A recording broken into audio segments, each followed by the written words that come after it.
Hello बच्चों, good morning. बढ़िया हो? तो मैं वीरेंद्र भीमवाल आपका स्वागत करता हूं आपके अपने चैनल में, जिसमें हम पढ़ रहे हैं चैप्टर 5 के बारे में, जो केमिस्ट्री का है, जिसका नाम भी केमिस्ट्री इन डेली लाइफ है। ठीक है।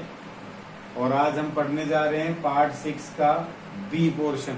ये पोर्शन हम पढ़ चुके हैं, जिसके अंदर हमने दैनिक जीवन के कुछ महत्वपूर्ण यौगिकों में 3 यौगिकों के बारे में पढ़ चुका था। मैं पढ़ा चुका था, NaCl के बारे में बता दिया था, NaOH के बारे में बता दिया था, CaOCl2 के बारे में मैं बता चुका था।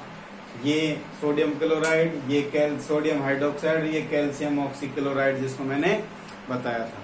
ठीक है। और थोड़ा सा मैं सॉरी लेता हूँ किसके लिए, क्योंकि जब मैं लास्ट वीडियो बनाया था मैंने इसका पार्ट ए, उसमें मैं तुमको बाय बाय नहीं बोल पाया। आज मैं डबल बोल दूंगा। ठीक है बच्चों? तो देखो, स्टार्ट करते हैं अपने वीडियो को। तो आज जो ये 3 इम्पोर्टेंट पढ़े थे, इसके बाद चौथा जो है वो पढ़ने जा रहे हैं। चौथा जो पोर्शन है हमारा, चौथा जो इम्पोर्टेंट यौगिक जिसको हम बोल रहे हैं, वो है हमारा बेटा Na2CO3.10H2O। इसका मतलब समझे, एक मैंने तुमको स्टार्टिंग में जो वीडियो पढ़ाया था, वीडियो सेकंड या थर्ड वीडियो बनाया था, उसमें तुमको एक क्रिस्टलन जल नाम की एक परिभाषा समझाई थी, जिसमें मैंने बताया था यदि किसी यौगिक के साथ में कुछ जल की मात्रा जुड़ी हुई हो तो उसको हम बोलते थे क्रिस्टलन जल, बोलते थे ना, बताया था मैंने तुमको। तो ये Na2CO3 है, इसके साथ देखो जल की मात्रा जुड़ी हुई है 10, तो इसका मतलब ये क्या है? क्रिस्टलन जल है, ध्यान रखना है। अब मैं इसकी बात करूं तो इसको क्या बोलते हैं, देखो इसका यदि मैं रासायनिक नाम बताऊं तो रासायनिक नाम क्या होता है इसका? रासायनिक नाम होता है सोडियम कार्बोनेट। क्या बोला जाता है बेटा? Sodium carbonate. अब यदि इसके साधारण नाम की बात करूं तो साधारण नाम इतना इजी है, इतना इजी है कि तुम सोच भी नहीं सकते। जो है तुम डेली लाइफ में रोज यूज लेते हो। किस काम के लिए? धुलाई करने के लिए। धुलाई मतलब डंडा नहीं, कपड़े रगड़ने के लिए, कपड़े धोने के लिए यूज में। तो मतलब ये क्या है?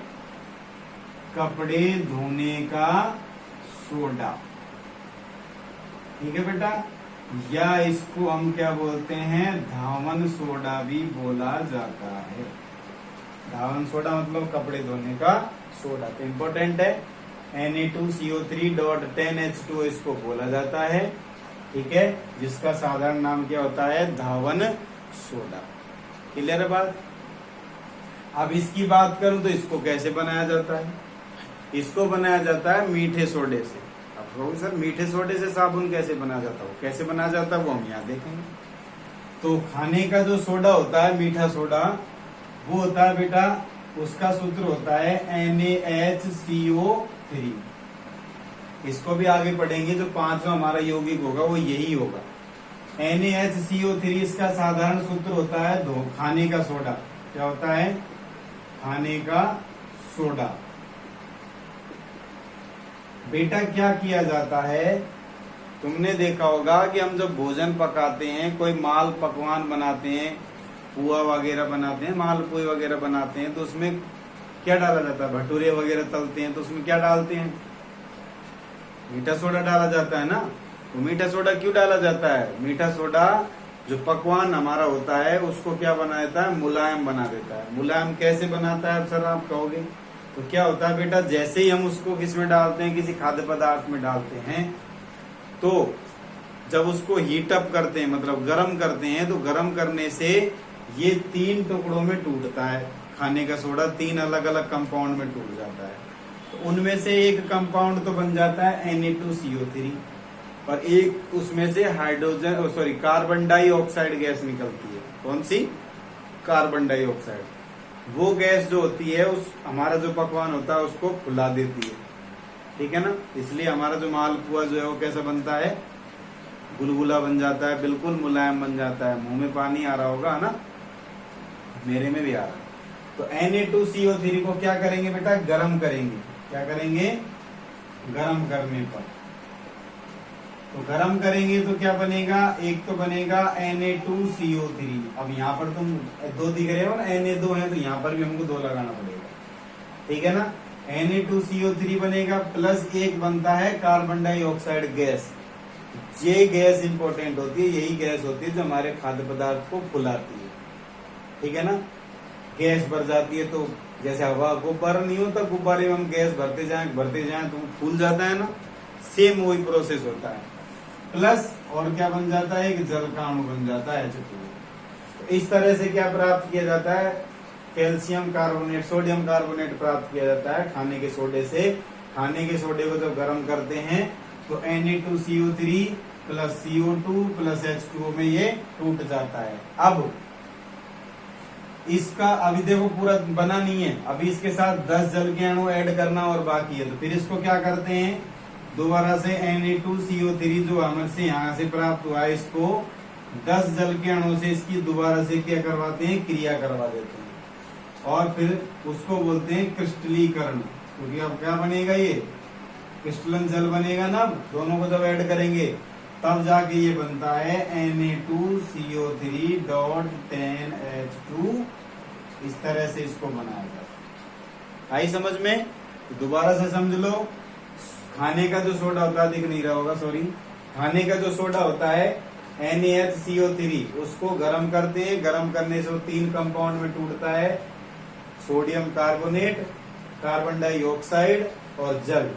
अब सोडियम कार्बोनेट को जब 10 जल के अणु से हम क्रिया करवाएं तो क्या बनता है, वो Na2CO3.10H2 मतलब क्रिस्टलन जल बन जाता है, जो किसके नाम से जाना जाता है, सोडियम कार्बोनेट के नाम से जाना जाता है, और जिसको धोने का, सॉरी हाँ, कपड़े धोने का सोडा भी कहा जाता है। क्लियर है बात, समझ में आई। अच्छा, अब तुम बता सकते हो नेक्स्ट खाने का जो सोडा बनाना उसको कैसे बनाएंगे हम। उसको उल्टा कर सकते हैं ना रिएक्शन, इसको उल्टा कर दे, इसको इधर लिख दे, गर्म की जगह क्या कर देंगे, ठंडा कर देंगे, और ठंडा करने से आसानी से बन जाएगा ये। आ गई समझ में। तो सिंपल सी रिएक्शन। अब इसकी मैं बात करूं तो इसको कहाँ कहाँ यूज में लिया जाता है, सोडियम कार्बोनेट को। इसके गुण क्या होते हैं, पहली बात तो श्वेत होता है, जल में घुल जाता है, ठीक है। और बस ऐसे ये सोडा है, सरफ वगैरह बनाने में, इसका साबुन वगैरह बनाने में यूज में लिया जाता है, और अपमार्जक वगैरह बनाने में, कागज पेंट उद्योग जो होते हैं उसमें इसका यूज लिया जाता है। तो नन ऑफ दीज वो अपने मैटर में नहीं है, वो मैं तुमको नोट्स में भेज दूंगा, समझाने का पोर्शन नहीं है, याद करने का बस, तो तुमको मैं पहले बोल चुका हूँ, ठीक है बच्चों। तो नेक्स्ट जो हमारा है 5वां, वो क्या है, देखो इसी से समझाऊंगा मैं तुमको उसको, ठीक है। नेक्स्ट जो हमारा है 5वां, वो क्या है, NaHCO3। NaHCO3 रासायनिक नाम की बात करें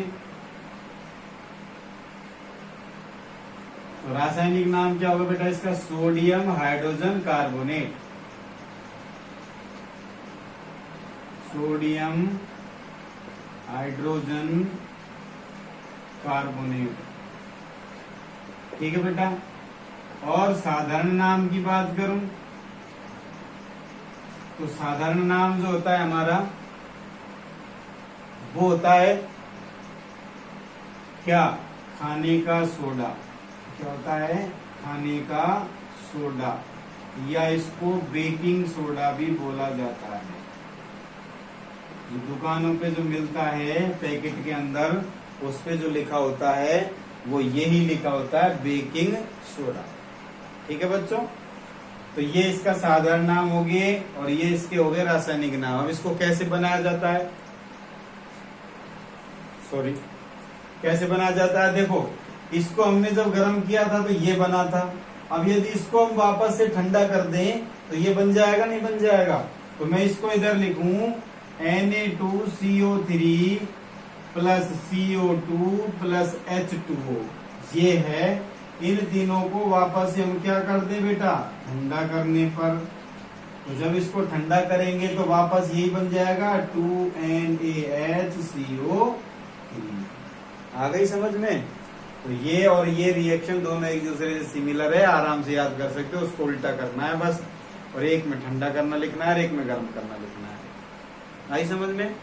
अब यदि इसकी बात करें खाने के सोडे की, तो इसके गुण क्या क्या होते हैं?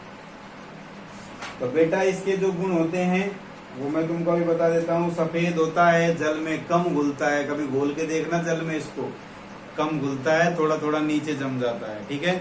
दूसरी बात, क्षारीय होता है ये, ठीक है ना। और इसको जब गर्म करते हैं, देखो यहाँ से जब इसको गर्म करें हैं तो एक बुलबुलों के साथ में गैस निकलती है जिसको हम बोलते हैं कार्बन डाइऑक्साइड गैस। अब देखो गैस को भी उसके नेचर से पहचाना जा सकता है। हाइड्रोजन गैस होती है, मैंने बताया था हाइड्रोजन की जो गैस बनती थी कब निकलती थी? जब अम्ल की अभिक्रिया धातु से करते थे, बताया था ना मैंने पहली वीडियो में तुमको। जब अम्ल की अभिक्रिया धातु से करते थे तो हाइड्रोजन गैस निकलती थी, और हाइड्रोजन गैस की जो ध्वनि होती है वो होती है बेटा फटफट की ध्वनि। फटफट की ध्वनि के साथ निकलती है और विषैली गैस होती है। जबकि कार्बन डाइऑक्साइड जो होती है वो विषैली तो नहीं होती, लेकिन उसके अंदर मेथेन पाया जाता है, वो थोड़ा हानिकारक होता है। तो ये जो कार्बन डाइऑक्साइड होती है उसकी प्रकृति कैसी होती है बेटा? वो बुलबुलों के साथ में बाहर निकलती है, इसके रूप में बुलबुलों के साथ में।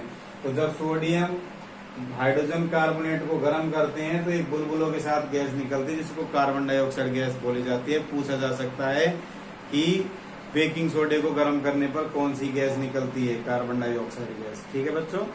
देखो अब यदि इसके उपयोग की बात करें तो सीधे से एक तो तुम जानते हो पकवान बनाने जो खाद्य पदार्थ होते हैं उसमें उपयोग किया जाता है। दूसरा जो सोडा होता है, सोडा वाटर जो होता है, शराब पीने वाले जो सोडे की बोतल रखते हैं ना, वो जो सोडा होता है उसमें भी इसको डाला जाता है, उसमें बनाया जाता है इसको, ठीक है। पेट की अम्लता होती है, पेट की एसिडिटी को दूर करने में भी इसका प्रयोग किया जाता है। एक और बताया था मैंने, आपको पता हो तो, पेट की एसिडिटी को दूर करने में किसका प्रयोग किया जाता है? मिल्क ऑफ मैग्नीशिया बताया था मैंने, MgOH2। जब मैंने पीएच स्केल के उपयोग बताए थे डेली लाइफ में, पार्ट नंबर 5 देखना उसमें अंदर, तो MgOH2 बताया था। वहां पर भी मैंने जिक्र किया था बेकिंग सोडे का प्रयोग किया जाता है, बताया था ना। तो पेट की अम्लता को दूर करने में किया जाता है। और इम्पोर्टेंट एग्जाम में जो पूछा जाता है, जो सिलेंडर नहीं होते, कौन से, घर वाले नहीं, जो आग बुझाने वाले सिलेंडर जो होते हैं, अग्निशामक सिलेंडर जो होते हैं, छोटे छोटे जो तुम देखे होंगे उसमें लगे होते हैं, क्या नाम से, सिक्योरिटी के पर्पज से, पेट्रोल पंप वगैरह जो होती है इन पे लगे होते हैं छोटे छोटे सिलेंडर, तो उनके अंदर भी यही भरी जाती है, कौन, बेकिंग सोडा, ठीक है ना, वो डाला जाता है। तो ये हमारे 5 हो गए। लास्ट और फाइनल जो है आज का, और लास्ट और फाइनल है महत्वपूर्ण यौगिकों का, वो है बेटा क्या, सब जानते हो तुम्हारे घरों में होती है पुताई, होती है पुताई, POP, ठीक है, छठा POP, ठीक है, जिसका सूत्र होता है CaSO4 डॉट आधा जल का अणु। ये भी क्या है बेटा? एक क्रिस्टलन जल है, जैसे अभी बताया था वैसे इसके साथ भी जल का अणु जुड़ा हुआ है, आधा। अब यदि इसके रासायनिक नाम की बात करें तो रासायनिक नाम क्या होता है बेटा इसका? कैल्शियम सल्फेट, कैल्शियम सल्फेट का आधा जल का अणु है ना, का अर्ध हाइड्रेट, हाइड्रेट का मतलब होता है जल, तो कैल्शियम सल्फेट का आधा जल, ठीक है ना।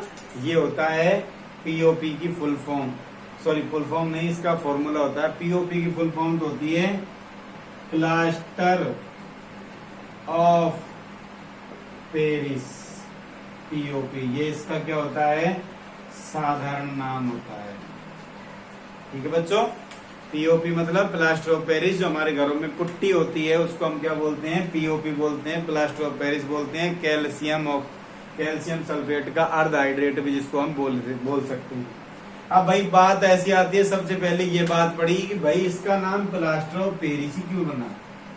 तो भैया देखो पेरिस नाम शब्द आ रहा है, पेरिस जो है फ्रांस जो शहर है, फ्रांस देश जो है उसकी राजधानी है पेरिस, क्या है? पेरिस। तो सबसे पहले इसको भैया वहां पे बनाया गया था, इसलिए इसको नाम वहीं का ही दे दिया गया, plaster of Paris. Plaster of Paris, Paris का प्लास्टर है, इसको इसलिए प्लास्टर ऑफ पेरिस के नाम जाता है। क्वेश्चन पूछ देता है इसका नाम प्लास्टर ऑफ पेरिस क्यों बना, तो फ्रांस की राजधानी पेरिस में इसको सबसे पहले बनाया गया था, इसलिए इसका नाम क्या बना, प्लास्टर ऑफ पेरिस बना। बनाते कैसे हैं तो देखो, जिप्सम होता है बेटा एक, जिप्सम, जिप्सम के फॉर्मूले में और पीओपी के फॉर्मूले में बस थोड़ा सा फर्क होता है। जिप्सम का फॉर्मूला कैल्शियम सल्फेट डॉट, 2 जल के अणु होते हैं बेटा इसके अंदर, 2 और इसके अंदर कितना है, आधा, तो थोड़ा सा फर्क है बस। तो जब इसको क्या करते हैं बेटा, गर्म किया जाता है, तो गर्म करते हैं कितने केल्विन ताप पर, इसको करते हैं मेरे ख्याल से 393 केल्विन ताप पर जब इसको गर्म करते हैं, किसको, जिप्सम को, तो जिप्सम के जो जल के अणु हैं वो निकल जाते हैं, कितने निकालने हमको, 2 में से आधा ही तो रखना है, मतलब 1.5 जल के अणु बाहर निकालने हैं। तो जब तक इसके 1.5 जल के अणु बाहर नहीं निकल जाते तब तक इसको गर्म करते हैं, और जब आधा बच जाता है तब क्या बन जाता है, पीओपी बन जाता है, और 3/2 या 1.5 जल के अणु जो होते हैं वो क्या हो जाते हैं, बाहर निकल जाते हैं। तो पीओपी या जिप्सम जो होता है उसको जब 393 केल्विन ताप पर गर्म करने से क्या प्राप्त होता है, पीओपी प्राप्त होता है। अरे इसका तो तुमको वैसे भी पता है, तुमने देखा होगा अपने घरों में जब पुट्टियां होती हैं तो तुम्हें देखो गर्म पानी में उसको मिलाया जाता है, गर्म पानी में मिलाकर ही तो पुट्टी की जाती है। तो गर्म पानी में इसलिए मिलाया जाता है कि गर्म पानी में वो अच्छे से लग जाती है। यदि उसको ठंडे पानी मिलाएंगे तो ठंडे पानी मिलाने से ये जल के अणु वापस ऐड हो जाएंगे, वो वापस क्या बन जाएगा, जिप्सम बन जाएगा। इसलिए उसको गर्म करते हैं, गर्म करने से पीओपी प्राप्त होती है। आ गई समझ में। तो ये भी बोला जाता है यदि पीओपी को ठंडा कर दें तो वापस क्या बन जाता है, जिप्सम बन जाता है, ठीक है ना। तो पीओपी कैसे प्राप्त की जाती है, कैल्शियम सल्फेट के 2 हाइड्रेट, मतलब जिप्सम को जब 393 केल्विन ताप पर गर्म किया जाता है तो पीओपी बन जाती है। अच्छा, अब इसके यूजेस की बात करें, इसके गुणों की बात करें तो यूज तो तुम सब जानते हो, सब होशियार हो। गुण क्या है, ठोस होता है, चिकना होता है, सफेद रंग का होता है। यदि 15 से 20 मिनट इसको खुला छोड़ दें जल में मिलाकर तो ठंडा हो जाएगा और वापस सेट हो जाएगा, वैसा के वैसा बन जाएगा जिप्सम। यदि उपयोग की बात करें, तुम जानते हो घरों में यूज में लिया जाता है। दूसरी बात, सजावटी सामान बनाने में यूज में लिया जाता है। तीसरी बात, प्लास्टर जो चढ़ता है हाथ के ऊपर उसमें यूज में लिया जाता है, ठीक है। दंत निर्माण जो होते हैं, दांत वगैरह जो बनते हैं उसमें यूज में लिया जाते हैं, और मूर्ति वगैरह सजावटी सामान वगैरह बनाने में इसका यूज में लिया जाता है। तो ये हमारे हो गए 6 के 6 यौगिक, पूरे दैनिक जीवन के इम्पोर्टेंट यौगिक जो थे पार्ट ए और पार्ट बी के अंदर हमने छठे पार्ट में यूज में लिया जाता। तो 6 पार्ट कौन कौन से थे, NaCl था, NaOH था, CaOCl2 था, Na2CO3.10H2O था, NaHCO3 था, और लास्ट था POP। ये 6 इंपोर्टेंट पढ़े थे। ये तीनों हमने पार्ट ए के अंदर पढ़े थे और ये तीनों हमने पार्ट बी के अंदर पढ़े थे, ठीक है ना, छठे पोर्शन के अंदर ही, ठीक है बच्चों। तो कल मैं तुमको बाय बाय बोल के नहीं गया था, उसके लिए सॉरी, आज मैं 2 बार बोल देता हूँ। तो आप छठे पार्ट को ढंग से पढ़ना, इंपॉर्टेंट पार्ट है, इसमें से क्वेश्चन पूछे जाते हैं। रिएक्शंस को थोड़ा ढंग से पढ़ लेना, समझ लेना, अगर फिर भी समझ में नहीं आए तो रट लेना, और भी दिक्कत आए तो फिर मेरे पास कांटेक्ट कर लेना। मैंने तुमको नंबर वैसे लिख भी रखे हैं, मैं फिर से लिख देता हूँ, ये मेरे व्हाट्सएप नंबर हैं, इनको तुम आराम से नोट कर सकते हो, और मेरे को कोई प्रॉब्लम हो, कोई क्वेरी हो तुम्हारी तो मुझे बोल सकते हो, ठीक है बेटा। तो अब चलते हैं, अगली वीडियो मिलते हैं पार्ट 7 के अंदर। अब हमारा चैप्टर खत्म होने की ओर जा रहा है, थोड़ा सा पोर्शन हो रहा है इस चैप्टर का, फिर उसके बाद कोई अगला चैप्टर स्टार्ट करेंगे। तो तब तक के लिए बाय। ये तो कल का और आज का बाय बाय। एंजॉय करो, खुश रहो, स्वच्छता बनाए रखो और कोरोना से मुक्त रहो, ठीक है बेटा। Bye bye.